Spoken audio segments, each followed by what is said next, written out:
बिस्मिल्लाहिर्रहमानिर्रहीम। Dear students, आज हम अप्लाइड मैकेनिक्स का टॉपिक नंबर 3 पढ़ रहे हैं, जो कि तकरीबन तमाम फर्स्ट ईयर अप्लाइड फिजिक्स में और अप्लाइड मैकेनिक्स में कॉमन है। तो ये टॉपिक जो है resolution of a vector into its components, ये मैकेनिकल सेकेंडरी के लिए और तमाम फर्स्ट ईयर इलेक्ट्रिकल सेकेंडरी के लिए कॉमन होगा।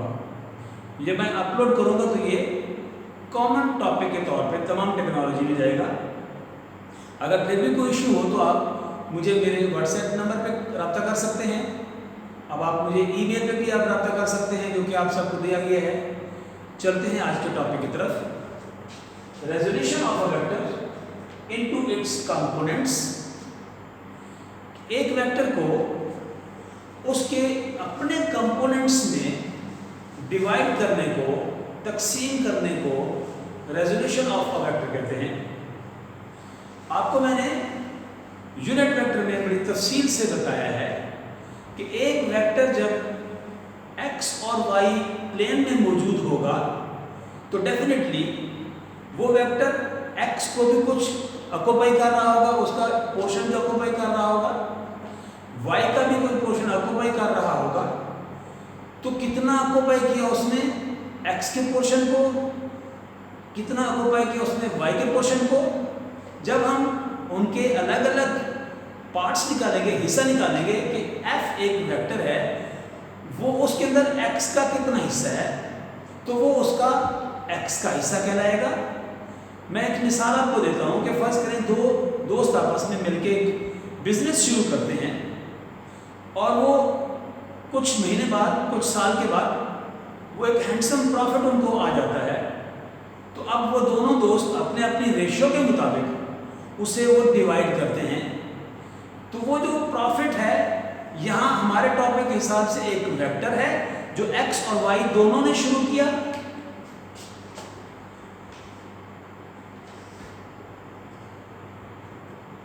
This is X axis and this is Y axis.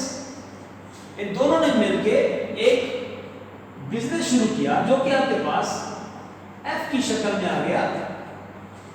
तो अब ये एफ, इसमें एक्स का कितना हिस्सा है, इस एफ में इस वाई का कितना हिस्सा है, इस एफ में से एक्स का हिस्सा निकालना, पोर्शन निकालना, ये एक्स कंपोनेंट कहलाएगा। इसी तरह एफ में से वाई का हिस्सा निकालना, वाई का पोर्शन निकालना, उसको हम एफ वाई कहेंगे।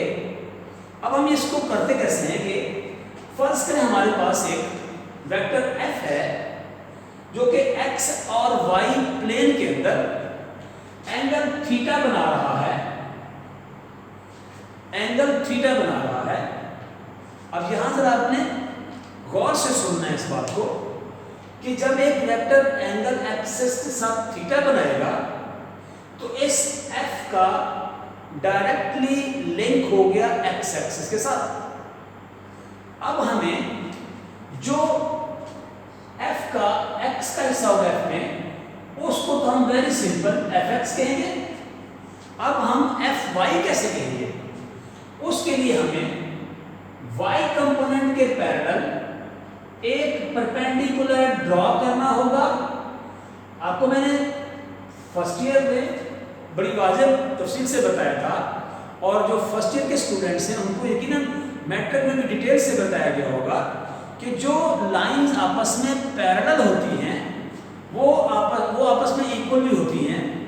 तो उस हिसाब से फिर मैंने y के पैरेलल एक y के पैरेलल एक वेक्टर ड्रॉ कर दिया, तो फिर मैं इसको fy कह सकता हूं। तो हमने यहां देखा कि fx और fy दो कंपोनेंट बन गए f के। तो fx और fy आप जरा गौर करें तो दोनों एक दूसरे के साथ एंगल 90 बना रहे हैं। तो ऐसे वेक्टर्स जिनके दरमियान एंगल 90 बनता है उसको हम रेक्टेंगुलर कंपोनेंट्स कहते हैं। लिहाजा fx और fy both are rectangular components of a vector f। तो जो सेकंड नेम है उसको हम कहते हैं हॉरिजॉन्टल कंपोनेंट,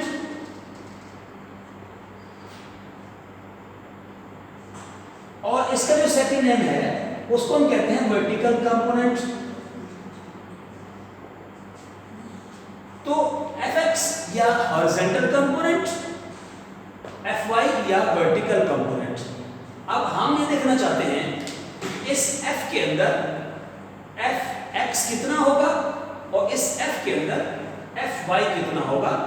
अब हमारे पास एक राइट एंगल ट्रायंगल आ गई, तो जो राइट एंगल ट्रायंगल का जो बेस है, जो इसका फंडामेंटल जो फॉर्मूले है उसके मुताबिक अगर आप आए साइन थीटा के ऊपर, तो साइन थीटा इक्वल होता है परपेंडिकुलर और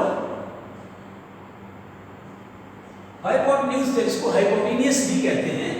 तो ये आपके पास बन जाएगा fy ओवर, तो हाइपोटेन्यूज यानी उर्दू में इसको हम वक्र कहते हैं, तो ये आपके पास हो जाएगा f। अब आप यहां से क्रॉस मल्टीप्लाई करें तो आपके पास हो जाएगा f sin theta is equal to fy, या इसको अगर हम ऑर्डर में लिखें तो हम लिखेंगे fy बराबर है f sin ऑफ थीटा। इसको हम इक्वेशन नंबर 1 कह देते हैं। इसी तरह अगर हम cos थीटा पे हैं तो वो फिर आपके पास बन जाता है बेस ओवर हाइपोटेन्यूज या हाइपोटेनियस, जो भी आप व्हाटएवर कहें, ये आपके पास होगा f x ओवर f, फिर इनको आपस में क्रॉस मल्टीप्लाई करें तो f cos theta is equal to fx, इसको ऑर्डर में करें तो आपके पास होगा fx equal to f cos of theta. This is called equation number 2। तो हमने इसमें बड़ी क्लियरली पढ़ लिया कि जो आपके पास f है उसका जो x का जो कंपोनेंट होगा वो आपके पास fx हो जाएगा, और यहां से हमने fx कैलकुलेट कर लिया। इसी तरह f के अंदर जो y कंपोनेंट होगा उसको भी हमने यहां से कैलकुलेट कर लिया। तो इक्वेशन 1 और इक्वेशन 2 दोनों ये शो कर रही हैं, इक्वेशन 1 और इक्वेशन 2 ये दोनों ये शो कर रही हैं कि ये f के दो कंपोनेंट हैं। और अगर हम ये फर्ज करें कि इसके कंपोनेंट्स दिए हुए होते हैं और हम इनकी जो डायरेक्शन निकालें, कि रिजल्टेंट निकालें और डायरेक्शन निकालें, तो हम बिल्कुल क्लियरली निकाल सकते हैं। तो पाइथागोरस थ्योरम के मुताबिक आपके पास है hypotenuse square equal to base square plus perpendicular square. तो आपके पास f का square is equal to fx square plus fy square. क्योंकि आपको f स्क्वायर नहीं लेना, मैग्नीट्यूड लेनी है आपको f की, तो it is equal to f is equal to fx square plus fy square. और तभी होगा जब आप इन दोनों के अंडर रूट लेंगे, इट विल बी कैंसल, तो that f is equal to fx square plus fy square under root. इसको हम मैग्नीट्यूड या रिजल्टेंट ऑफ टू कंपोनेंट्स कहेंगे। और हमें ये देखना है कि f का एंगल क्या है, इसकी कैलकुलेशन कैसे करनी है। तो हम निकाल सकते हैं कि tan थीटा इक्वल टू आपके पास है fy ओवर fx, या हम इसको यूं कह सकते हैं कि परपेंडिकुलर ओवर बेस। तो मैंने उनकी वैल्यूज लिख दी, तो अब आपने क्या करना है कि थीटा इज इक्वल टू, जब tan को उधर लेके जाएंगे तो आपके पास हो जाएगा tan inverse of fy over fx। तो इस लिहाज से हम f का एंगल भी आसानी यहां से कैलकुलेट कर सकते हैं, और इनकी वैल्यूज हमें मालूम हो तो हम ये देख सकते हैं कि f के बनने वाले एंगल की क्या वैल्यू होगी। इस तरह हमने रेजोल्यूशन ऑफ वेक्टर में दो कंपोनेंट्स पढ़ लिए, उन दोनों का मैग्नीट्यूड पढ़ लिया, f की वैल्यू पढ़ ली, और f का जो एंगल x एक्सिस के साथ बन रहा है वो भी हमने पढ़ लिया। इंशाल्लाह नेक्स्ट हमारा जो लेक्चर होगा वो होगा लॉज ऑफ फोर्सेस, जो कि मैंने पहले भी बताया हुआ है। 3 फोर्सेस हैं, law of parallel forces, law of triangle forces और लॉ ऑफ पॉलीगॉन फोर्सेस।